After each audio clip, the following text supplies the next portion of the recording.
Okay. Alright, I think we're okay. Hope audio balance is good. We're gonna choose our star here.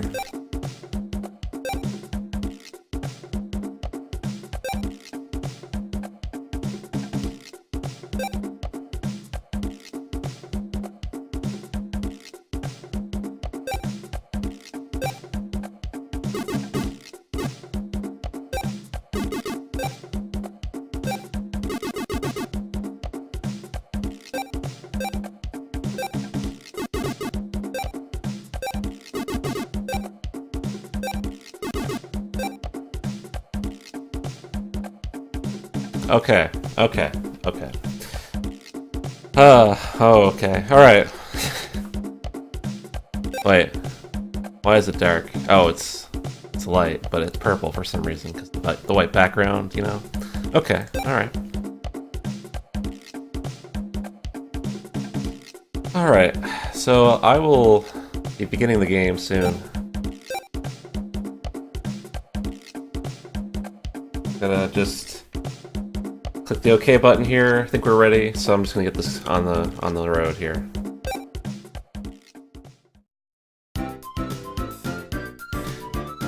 So we're gonna be watching an intro for a while, doing a tutorial, watching lots of cutscenes. So not too much going on at the start.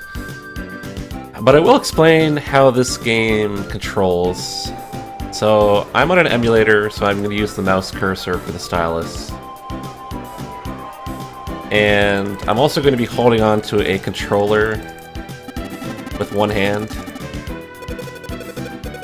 And I'm going to be using the D-pad and the shoulder button. That's it.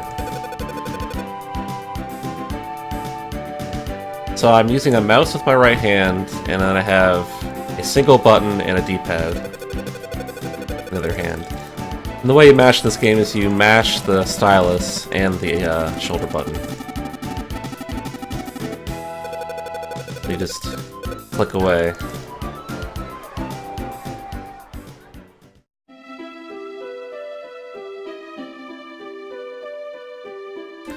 And yeah, we renamed everyone to one letter. You can name them to nothing, but I find that actually gets a little bit confusing. So I just make the one letter name so I know what's going on. I haven't actually done the early game for a while, so it's probably not going to be great, but I am sure I'll make it through just fine. Hot-headed P, a student of fire magic, thinks he's a born leader. His temper, however, says otherwise. Cool and sometimes a little aloof. S uses water.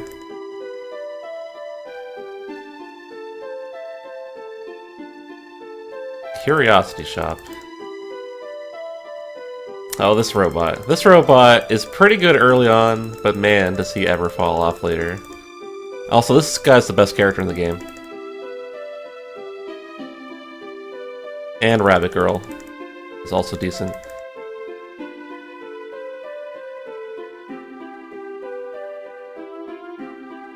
And then there's me.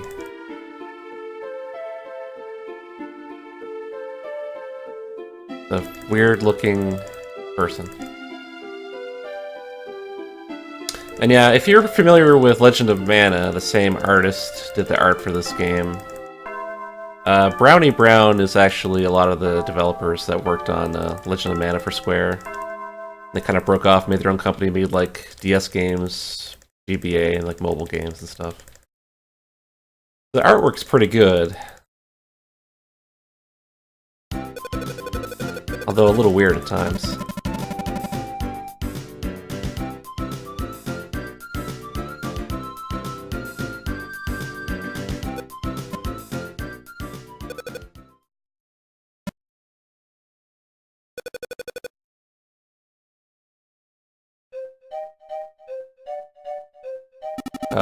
Robot joins you on the water planet, which is like the second planet.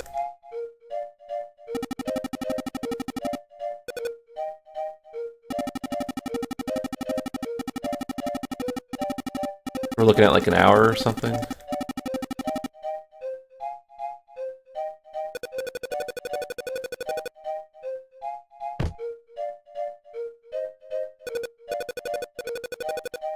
And the way the game works, you'll notice there's a hourglass at the top. Well, the top for me, but it's like on a separate window. And this has a day-night system, so your main character is, you can choose either light or dark at the start for your alignment, like light affinity or dark affinity. And that gives you different magic spells, and light hurts dark and dark hurts the light. So a lot of the bosses early on and throughout the game are actually dark elemental. So we choose light primarily because a lot of the bosses are dark, so we can kill them faster. And because you start off with light affinity, it makes the early bosses better, because if it's daytime, your magic gets powered up.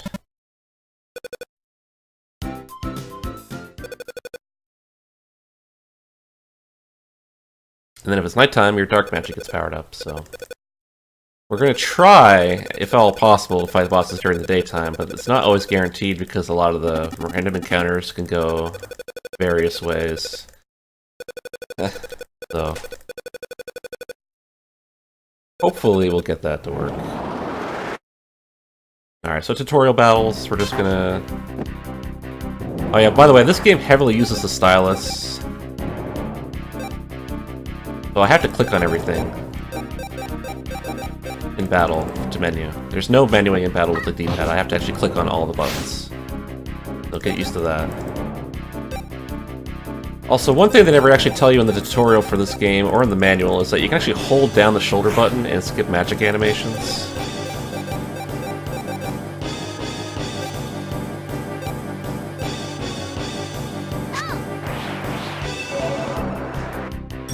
So, the problem with that is, you can do timed attacks in this game, you can do timed defenses and timed attacks.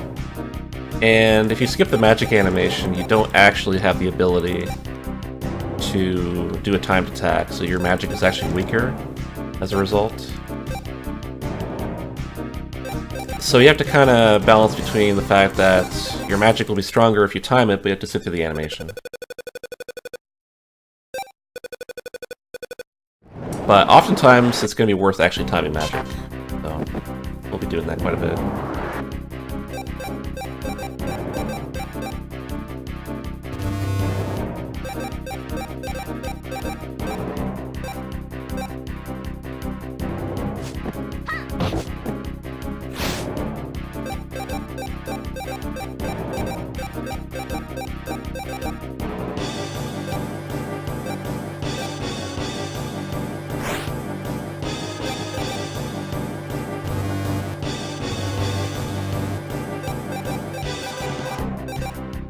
And yeah, you have magic, you have physical attacks. Magic is the primary form of killing things in this game.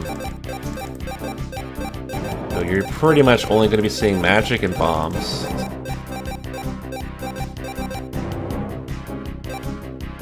And there's a row system.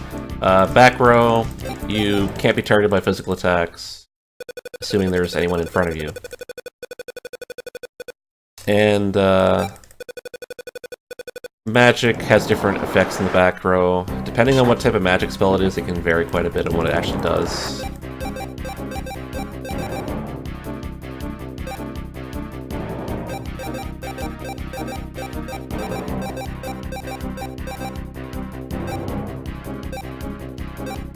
And this is just telling you that magic attacks like water hurt fire people. Who would have thought?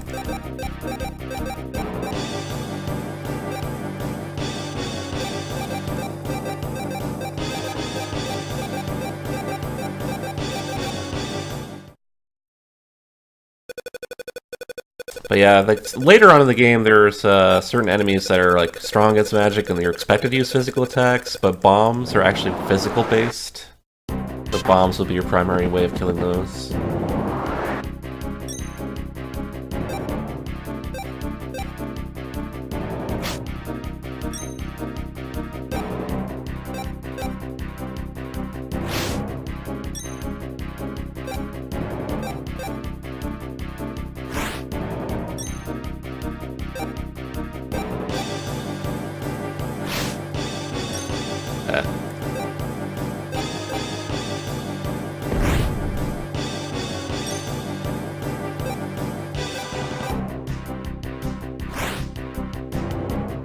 Not quite good luck here.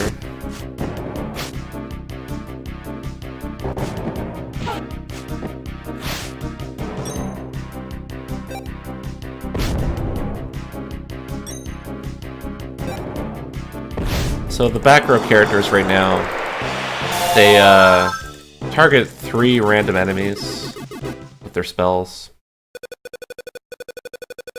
So there's 3 enemies there, so depending on which ones they actually target, will kind of randomize which ones die early. There's like damage rolls and stuff too, but whatever.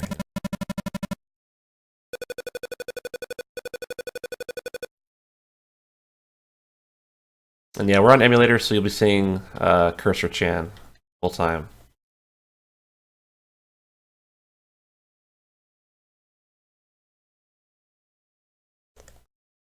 So yeah, the way timed attacks work in this game is you have to use the stylus, so the mouse cursor in this case. It's weird because the hitbox that you have to click on in order to time it is actually at like the top left of the character. If you click in the middle of the character, it will work like half the time for some reason. But if you always click at the top left and where their face is, it pretty much always works, as long as you time it correctly.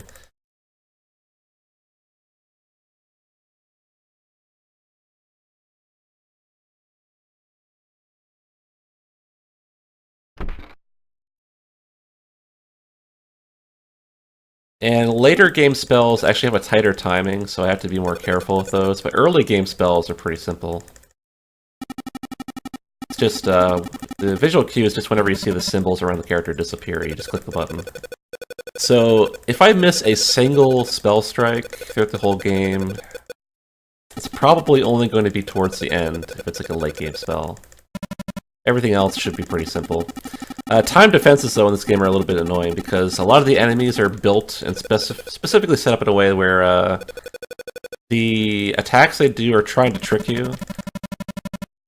Like, they actually go out of their way to make you think it's attacking someone else, when it's really hitting, like, the middle guy, not the left guy.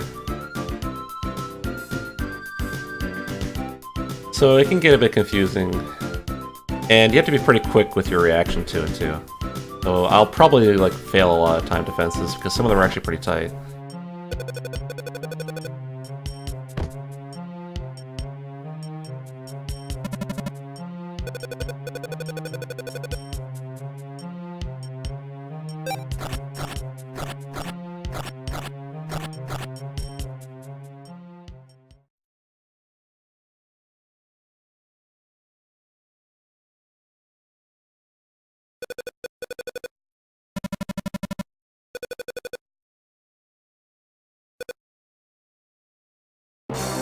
It's the door.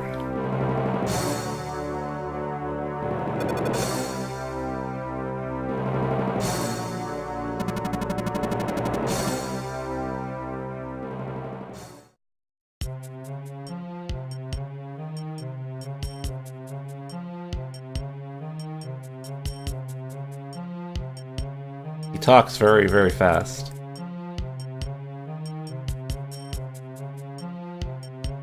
No one explains what this door is all about, he's just kind of here.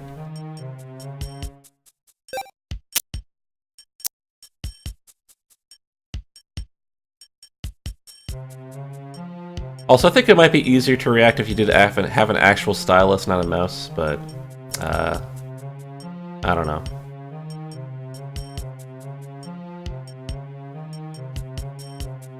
Show me your power. Touch the symbol of light. Okay. Inside your pocket. That's the wrong button.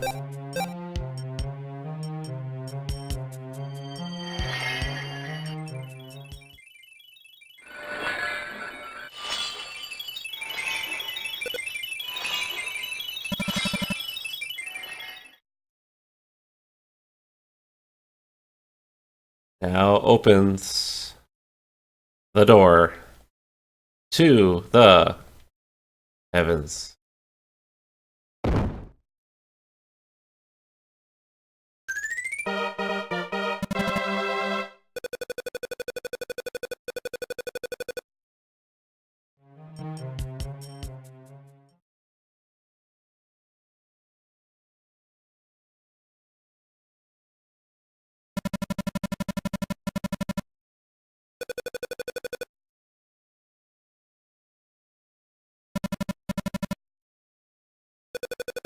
Ladder. Licorice ladder.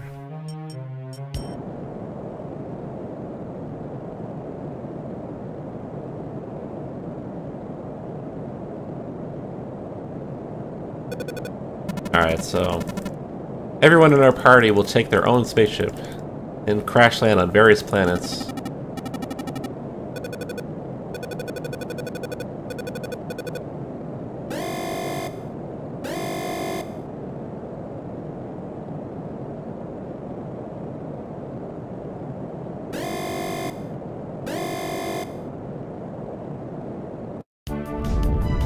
Oh my god, it's CG. It looks like it's from 95.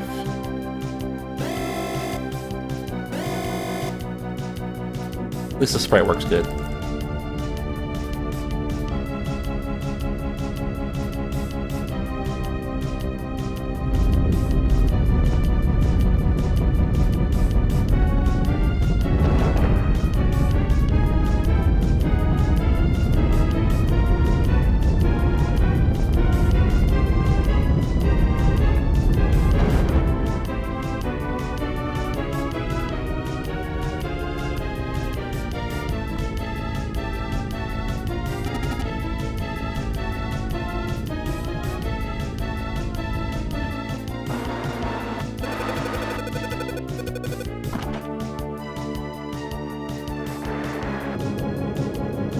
Oh man.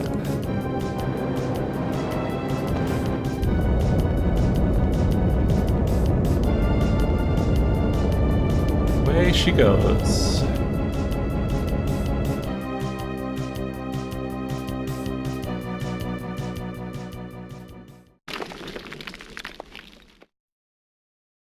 Alright.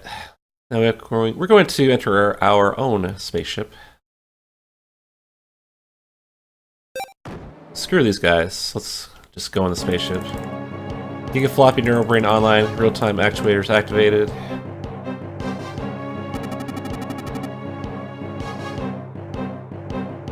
Liquid fuel injectors. You have to click on the little lever here. There we go.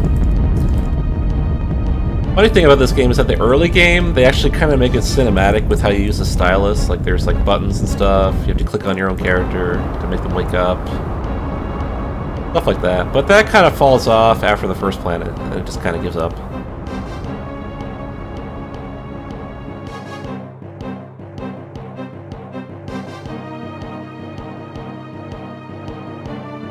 And the story so far is that we have to save our teacher, because she's missing.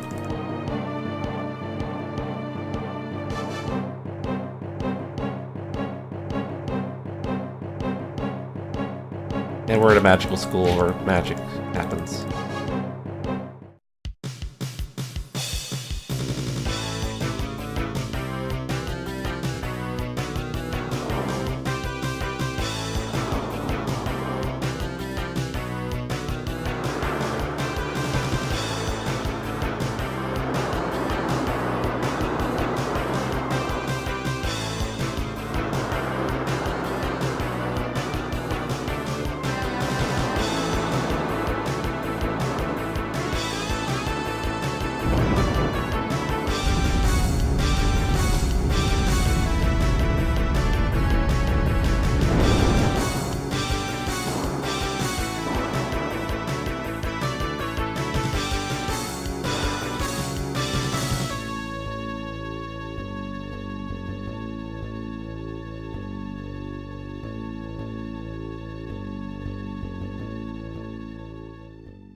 How long is this game? That's a good question. Well, we're about to find out. This is the world's first speedrun of Magical Starsign. No one actually knows how long this game is.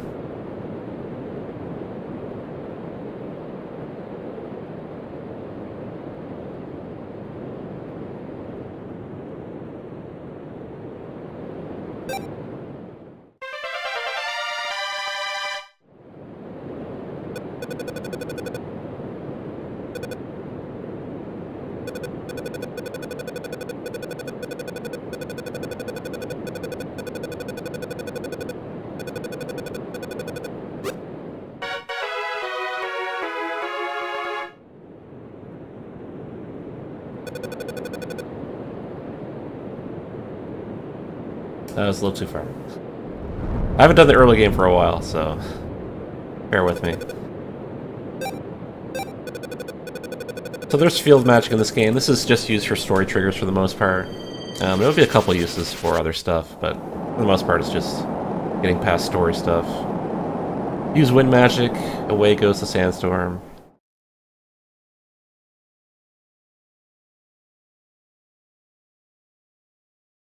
And we're going to fight our first boss, the giant enemy antlion.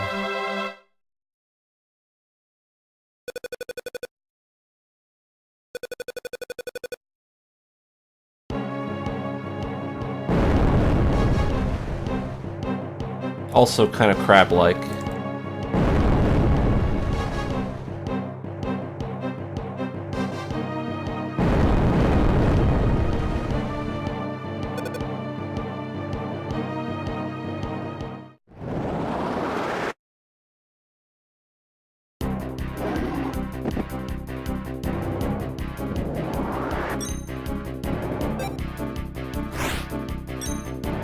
We're using the recall function in this game, which uses the last, Alright, good miss. Just uses the last ability you used, so faster to do that.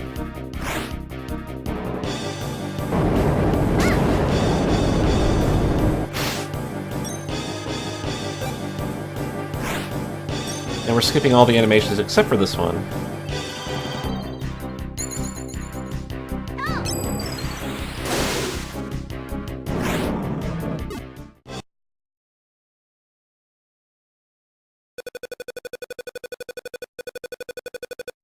So hitting that spell strike makes it more powerful, but you have to sit through the animation. But it makes it so you don't have to sit through one extra attack from the boss, so it ends up being faster.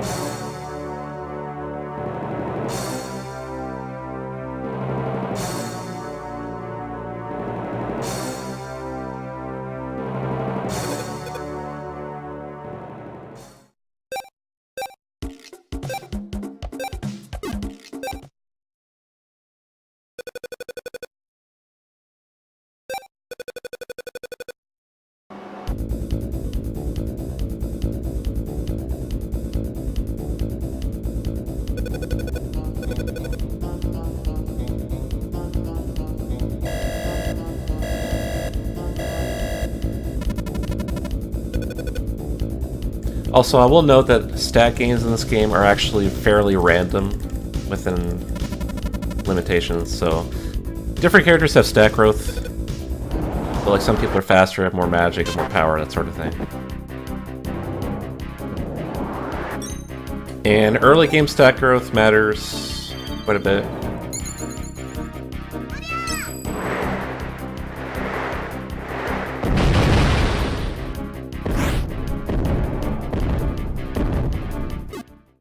Which is one of the big reasons why this game sucked to row, because random stat growth means you have to kind of get stuff you don't need, just to make sure your stats will be high enough you don't get destroyed by something.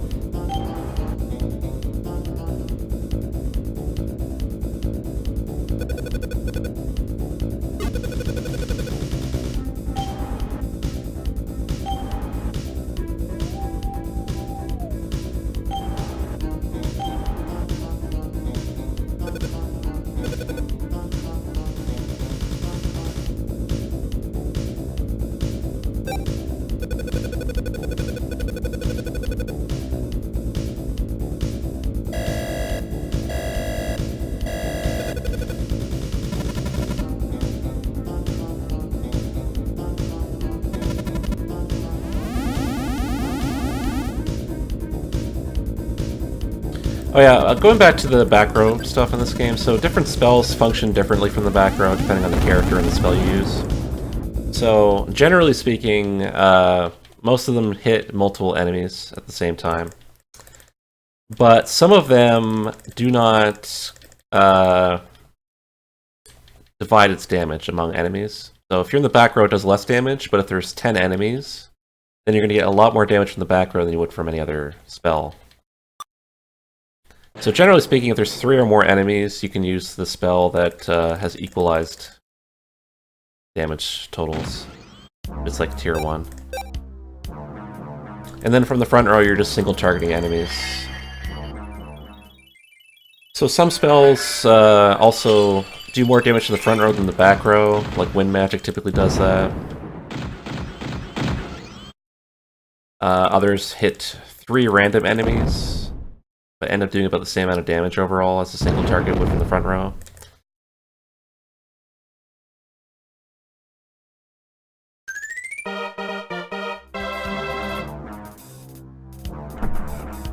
Nice movement.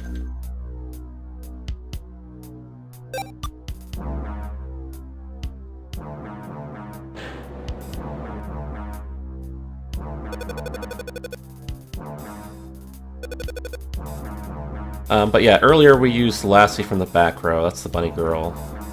The yellow bunny girl. So we moved her to the back because she could target every enemy at once.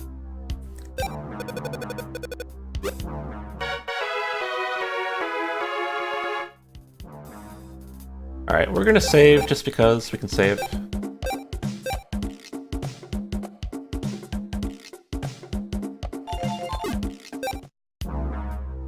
I don't expect to die to this boss, but you never know.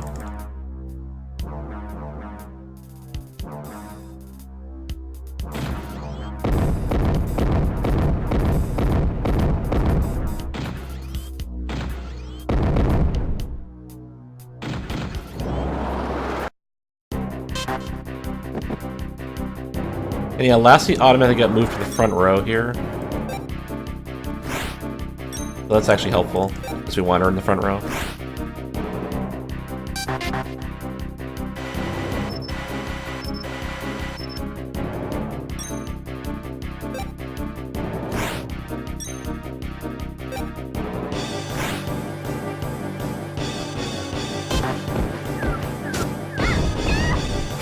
Yeah, whatever.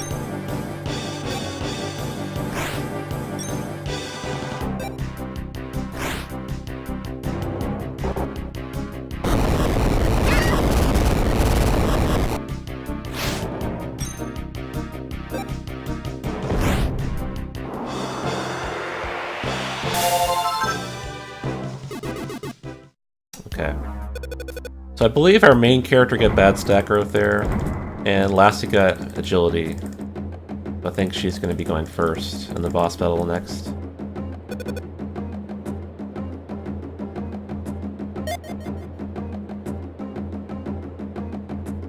Uh-oh.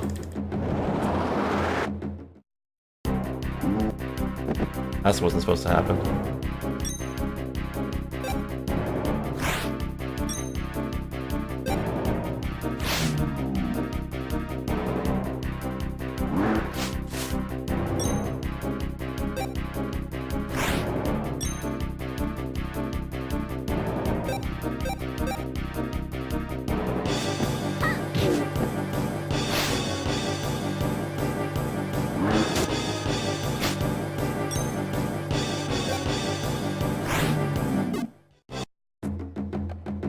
Okay, no big deal.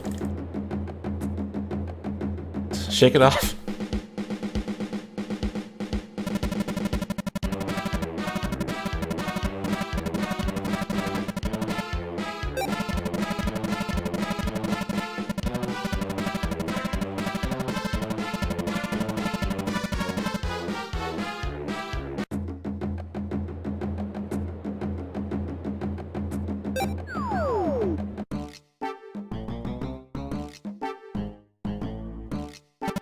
Alright, we're in Moleville now.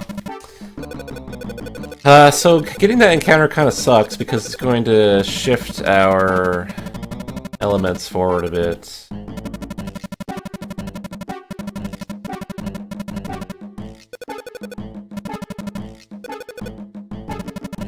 Because everything's on a timer in this game, so your planetary movements kind of come into play here.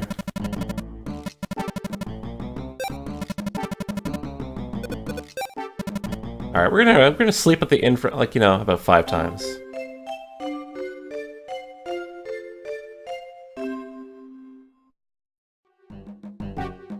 That's 1.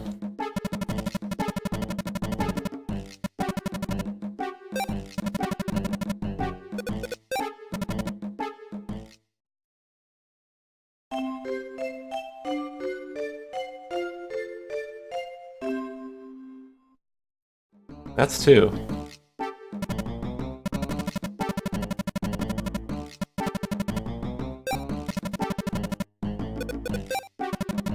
That's 3.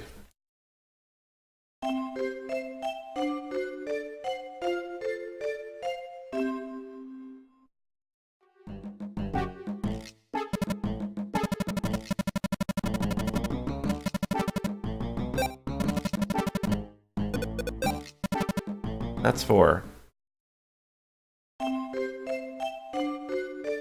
Hmm.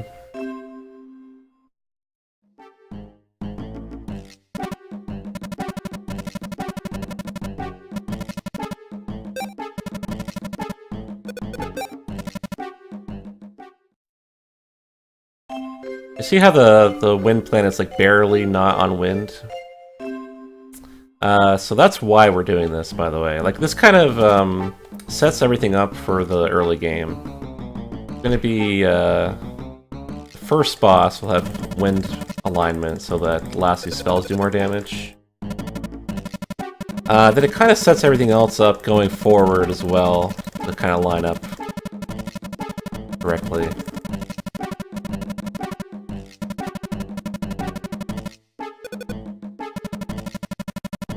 We essentially want wind empowerment for like everything on this planet. And then we stayed until evening so that the evening timer starts counting towards daytime. So that we'll have daytime alignment for a later boss. Well, both wind and light for the boss, which is actually really important. Because there is a fairly tough boss at the end of this planet where having the extra damage helps a ton.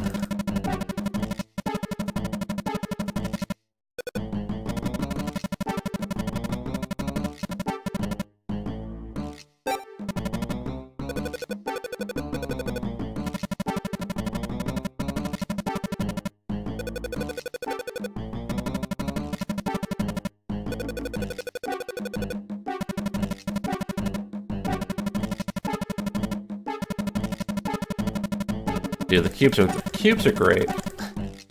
There's a town full of cubes in this game that all have the most fantastic names and dialogue. And it's like the one part of the game where you can just simply skip all of it. Very, very upsetting. Alright, so here...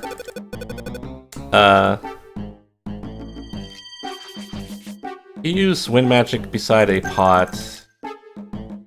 You can pick up sugar stars. So these are actually what's used to give to warp points. You need a sugar star in order for a warp point to work. Alright, well, let's move on.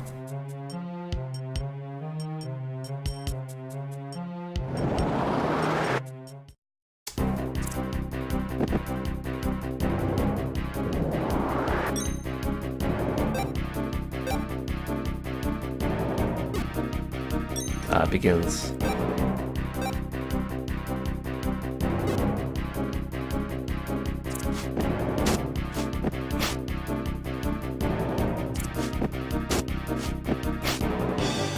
You know what? I'm just gonna kill them.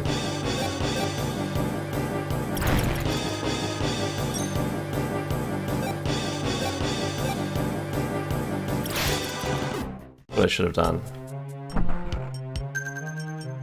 Because both of those guys are weak to magic, so I probably should have just did that instead of trying to run.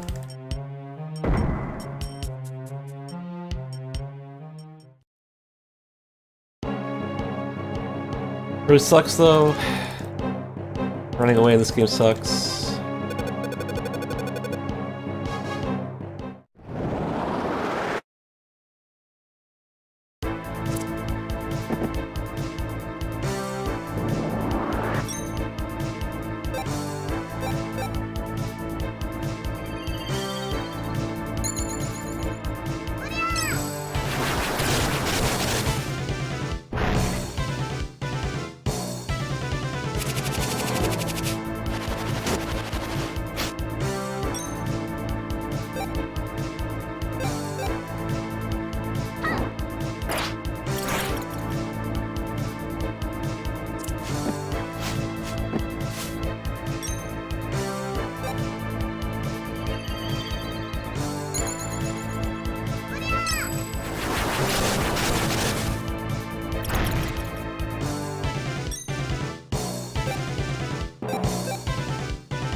You take the warp just to avoid an encounter on the way out.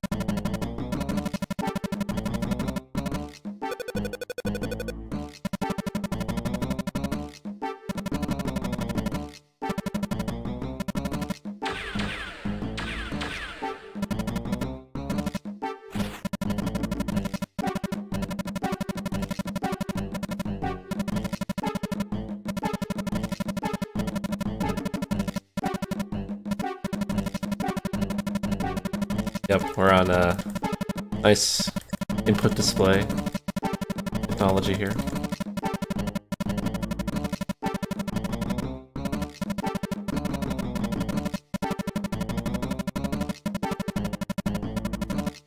Kane likes to talk a lot about everything, and really boring.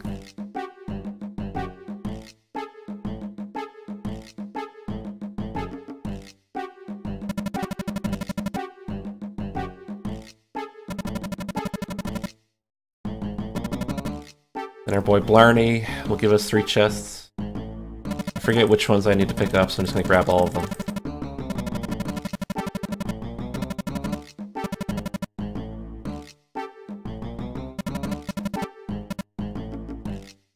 I think it's all of them.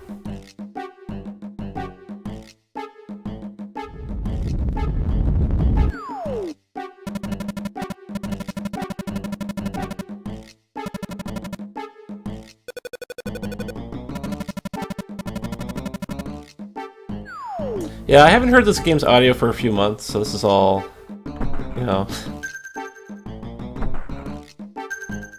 all fresh.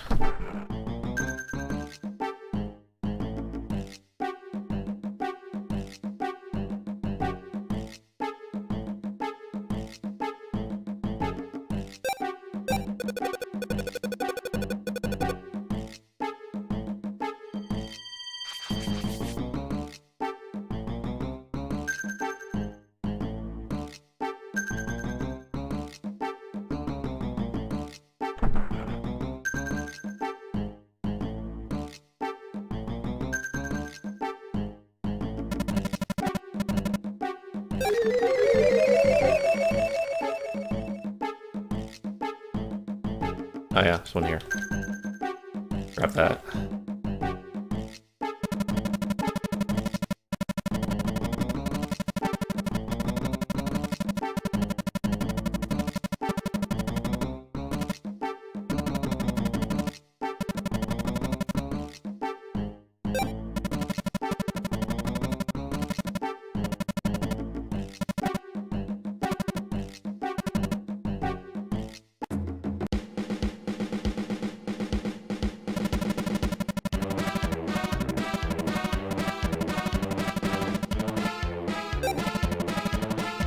We chose light.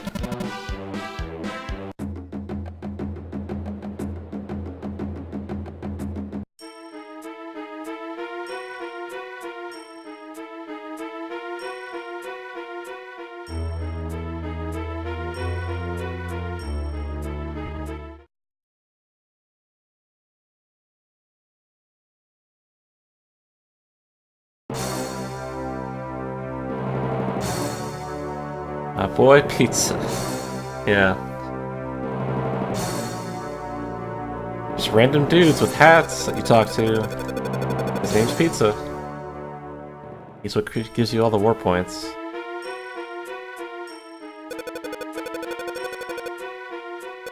To give him a sugar star.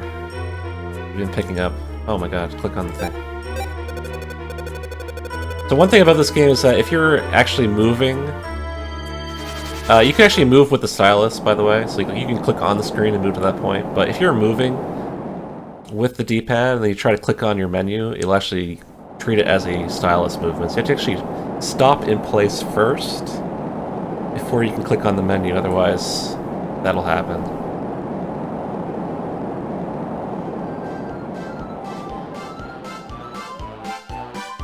So, you gotta be careful. Also, it's very nice and colorful.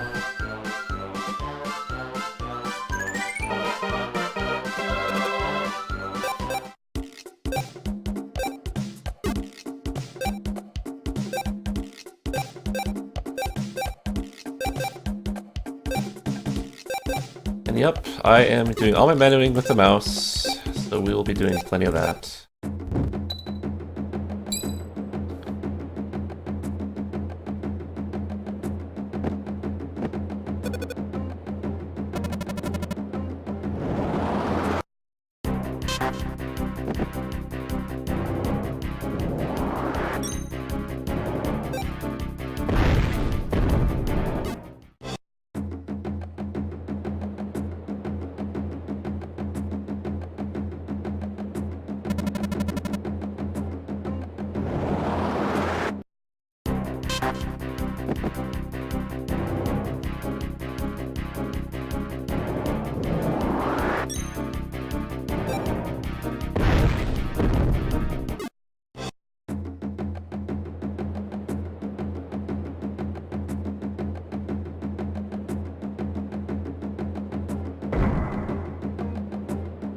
Normally the daytime cycle would hit right about here, so I'm a little bit behind on my alignment stuff, but it's not too bad.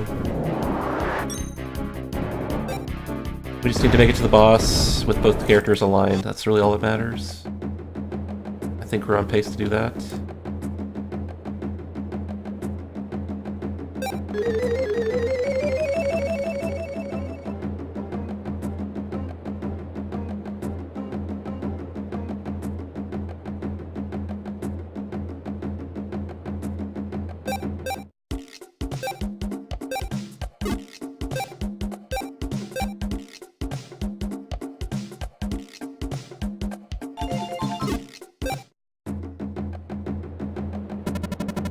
Oh wait, I forgot I was supposed to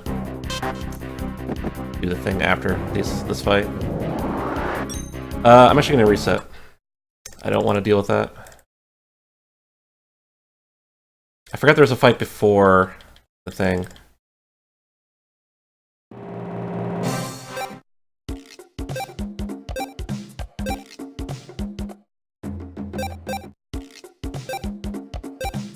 Supposed to do that like directly after this fight.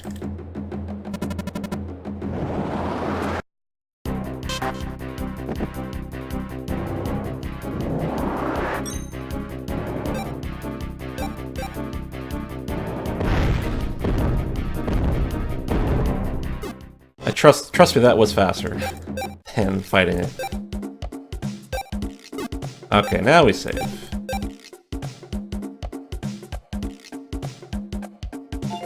There we go.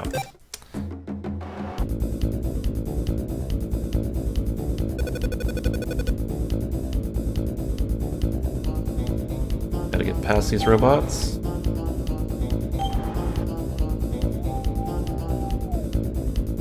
Yeah, this is a sequel to Magical Vacation on the GBA, which does have a speedrun route already. It's like on Nico, I think.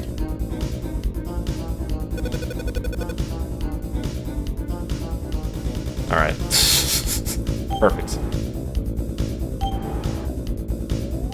That was not close at all.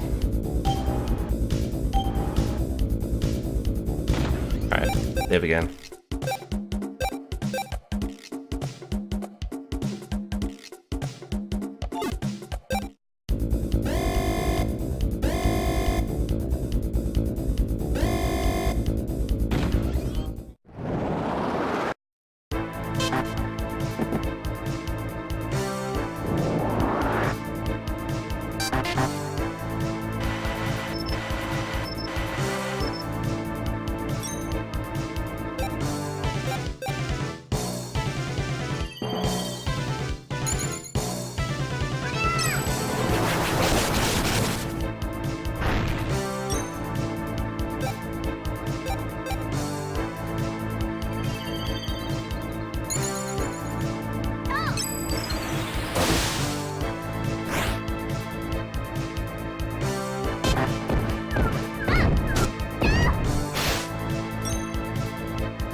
We did it.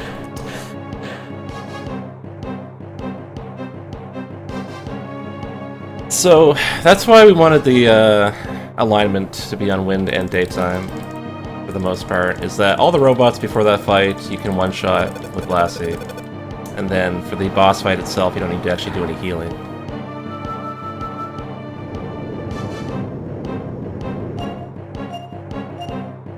Because if you do that fight without being aligned, you have to use like a lot of healing items, and it takes a long time.